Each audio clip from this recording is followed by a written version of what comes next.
उत्तर प्रदेश की राजधानी लखनऊ में जिस वक्त पीएम मोदी सीएम योगी की मौजूदगी में ग्लोबल इन्वेस्टर समिट का उद्घाटन कर रहे थे, बरेली के आईएमए सभागार में उद्यमियों की भीड़ पहुंची हुई थी। शहर की प्रमुख हस्तियां इस दौरान मौजूद थीं। जिला स्तरीय समिट की शुरुआत जिला पंचायत अध्यक्ष रश्मि पटेल और कमिश्नर संयुक्ता समददार ने दीप जलाकर की। उद्यमियों ने देश के प्रमुख उद्योगपतियों मुकेश अंबानी, संजीव बजाज, कुमार मंगलम बिरला, एन चंद्रशेखरन, आनंद महिंद्रा को स्क्रीन पर देखा, जाना कि देश के ये प्रमुख कारोबारी घराने किस क्षेत्र में कितना पैसा लगाने जा रहे हैं। द लीडर हिंदी ने बरेली के उद्यमियों और अफसरों से बात करके ये जानने की कोशिश की कि सुरमा झुमका सिटी से अब स्मार्ट सिटी में तब्दील हो रहे शहर में क्या नए उद्योग लगने जा रहे हैं और उनसे किस तरह रोजगार के साधन बढ़ेंगे। देखिए हमारी ये खास रिपोर्ट। समिट आपकी जानकारी में है कि लखनऊ में आयोजित की और आज बरेली में भी अन्य जनपदों में निवेशकों का कुंभ आयोजित किया गया है। यहाँ पर हमारे सभी निवेशकों ने अपनी प्रतिबद्धता दिखाई कि वो हर क्षेत्र में निवेश लेकर के आ रहे हैं।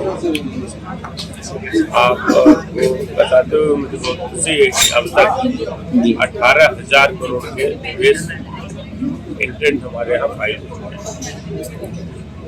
यहाँ का एक जो विशेष भौगोलिक वातावरण है, भौगोलिक स्थिति है और शासन की निवेश संबंधी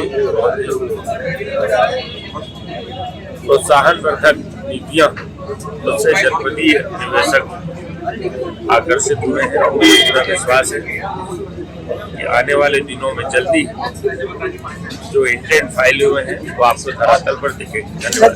उत्तर प्रदेश सरकार द्वारा आज लखनऊ में ग्लोबल इन्वेस्टर समिट चल रही है 10 से 12 तक। उसी के क्रम में आज जनपद बरेली में भी निवेश कुंभ का आयोजन किया गया है, जिसमें सभी जनप्रतिनिधि, अधिकारी और इस जनपद के और आसपास के जनपदों के जो उद्योगपति निवेशक हैं उनमें सम्मिलित हुए हैं।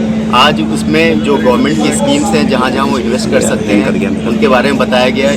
इसके अतिरिक्त पुलिस विभाग द्वारा उनके लिए क्या क्या सुविधाएं दी जा रही है, किस तरह हम लॉ एंड ऑर्डर को और इम्प्रूव कर रहे हैं, किस तरह हम इकोनॉमिक ऑफेंसेज इन्वेस्टिगेशन सेल या इन्वेस्टमेंट सेल का तरह तरह की हमारी योजनाएं भी पुलिस विभाग द्वारा यहाँ पे और इन्वेस्टमेंट फ्रेंडली इन्वायरमेंट बनाने के लिए की जा रही है। उस संदर्भ में मेरे द्वारा उनको बताया गया है और हम ये मतलब कि होप करते हैं कि जनपद बरेली में ज़्यादा से ज़्यादा इन्वेस्टमेंट आएगा, जिससे एक जनपद बरेली एक इन्वेस्टमेंट हब के रूप में उभरेगा। Thank you. देखिए, बहुत ही अच्छा ये एक कार्य हो रहा है प्रदेश में, जिससे प्रदेश को 1 ट्रिलियन इकोनॉमी की एक मुझे लगता बनने जा रहा है प्रदेश अपना, और बड़ा सहयोगी होगा देश को 5 ट्रिलियन इकोनॉमी बनाने में। 4500 का हज़ार का जो 4500 का जो टारगेट था करोड़ का, उसी दिशा में बरेली का योगदान 18,000 करोड़ का इंटेंट आ चुका है। ये बहुत सी सौभाग्य की बात है। मुझे लगता है हमारे देश के यशस्वी प्रधानमंत्री और प्रदेश के यशस्वी मुख्यमंत्री माननीय योगी जी और मोदी जी के नेतृत्व में हमारा देश एक अग्रिम देश विश्व को जो एक दिशा देगा वो बनने जा रहा है, और बरेली भी इसमें एक महत्वपूर्ण भूमिका निभाएगा। जय हिंद, जय भारत। हम लोग सर मैन्युफैक्चरर हैं मस्टर्ड ऑयल के। अच्छा। तो उसमें क्या है, मार्केट में हम लोग प्योरिटी पे ज़्यादा फोकस कर रहे हैं कि आजकल क्या है कि हेल्थ कॉन्शियस ज़्यादा हो रहा है आदमी। तो हमने मार्केट स्ट्रेटेजी करने के बाद उसमें हमने ये निकाला कि आदमी को हेल्थ कॉन्शियस से रिलेटेड उसको प्योरिटी चीज़ दी जाए। तो हम जो भी अपने प्रोडक्ट्स लेके आ रहे हैं वो सिर्फ प्योर एंड प्योर हैं। अच्छा। और हमने अभी जो लॉन्च किया है फर्स्ट प्रोडक्ट वो मस्टर्ड ऑयल है, प्योरो फूड्स एंड इंडस्ट्रीज़ नाम से हमारा आता है। उसमें हमारा अप्रॉक्स 50 लाख का स्टार्टिंग है, फिर धीरे धीरे करके 1 करोड़ 2 करोड़ CR ऐसे करके हमारा रहेगा। और हम लोगों की कोशिश ये है कि हम यूपी में उसके बाद ऑल ओवर इंडिया में एक्सपेंड करें। और अभी जैसे कि मीटिंग्स हुई और माननीय मुख्यमंत्री जी ने जिस तरीके से हम लोगों को ऊपर कॉन्फिडेंस जता रहे हैं, तो it's a great opportunity for us और हम लोग जो है वो पूरा सहयोग करेंगे। और जैसे आज कमिश्नर मैडम ने बोला कि ये बातें सिर्फ यहीं पर ना रह जाएं आईएमए हॉल में, ये बातें ग्राउंड पे भी उतरें, तो उनके ये पॉइंट्स मुझे बहुत ही अच्छे लगे और ये चीज़ होना चाहिए कि उसको धरातल पे होना चाहिए। अभी लगता है कि धरातल पे हो रहा है।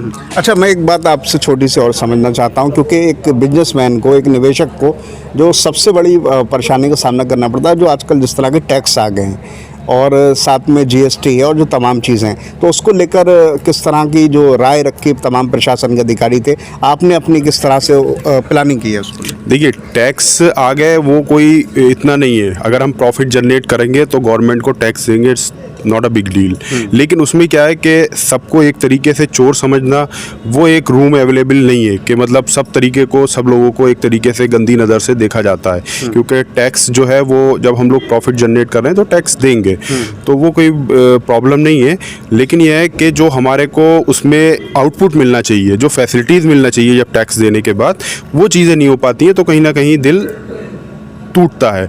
अब जैसे फॉर एग्जांपल अगर आपको किसी लाइसेंस की ज़रूरत है तो वहाँ पर जो है आप विंडो पे, इस विंडो पे जाएंगे, वो कहेगा वहाँ विंडो पे जाइए, तो वो थोड़ा सा, अभी जैसे आज मीटिंग में ये डिस्कस हुआ कि हम ईज़ ऑफ बिजनेस डूइंग सरल करें, तो वो एक अच्छा लगा। वो होना चाहिए कि सिंगल विंडो सिस्टम, चाइना क्यों आगे जा रहा है, इसी वजह से आगे जा रहा है कि वो एक विंडो पे जाओ और आपके सारे काम हो जाएंगे। मेरे साथ खुद जब मैंने स्टार्टअप कर रहा था तो मेरे साथ प्रॉब्लम आई थी।